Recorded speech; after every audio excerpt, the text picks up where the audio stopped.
കുറേ പേര് കണ്ടന്റ് ചെയ്തിട്ടേക്കുന്നുണ്ട്. അത് വെച്ച് വാവ് എന്ന് പറയുന്നതിൻ്റെ അത്രയൊന്നുമില്ല. നമ്മളിന്നൊരു പ്രോഡക്റ്റ് മീഷോയിൽ നിന്ന് പർച്ചേസ് ചെയ്തിട്ടുണ്ട്. എന്താണെന്ന് നമുക്ക് പൊട്ടിച്ച് നോക്കാം. ഇതാണ് നമ്മുടെ പ്രോഡക്റ്റ്. ബ്രഷ് വരുന്നുണ്ട്, വരച്ച് കഴുകാനൊക്കെ ഉണ്ട്. ഇതാണ് നമ്മുടെ സാധനം.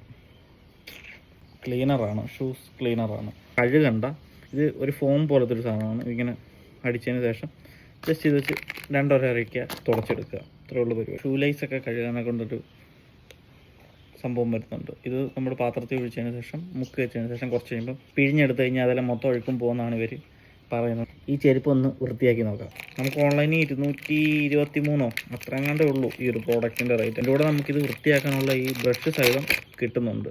അത് ഇൻക്ലൂഡഡ് ആണ് കേട്ടോ. ഈ പ്രോഡക്റ്റിൻ്റെ 220 എങ്ങാണ്ടായിരുന്നെന്ന് തോന്നുന്നു. 150 ml ആണ് ഈ ബോട്ടിൽ വരുന്നത്.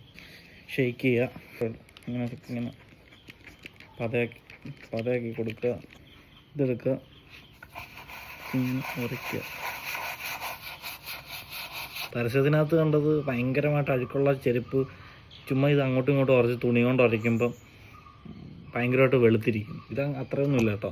ഞാനിത് കഴുകി എടുത്തതാണ്, എന്നിട്ടും കണ്ടു ഇപ്പോഴും അഴുക്കുണ്ട് ഇതിനകത്ത്. ഞാൻ ഒരു 10 മിനിറ്റോളം ഈ സംഭവം ഇട്ട് ഉരയ്ക്കുമായിരുന്നു, എന്നിട്ടും വലിയ മാറ്റമൊന്നും സംഭവിച്ചിട്ടില്ല.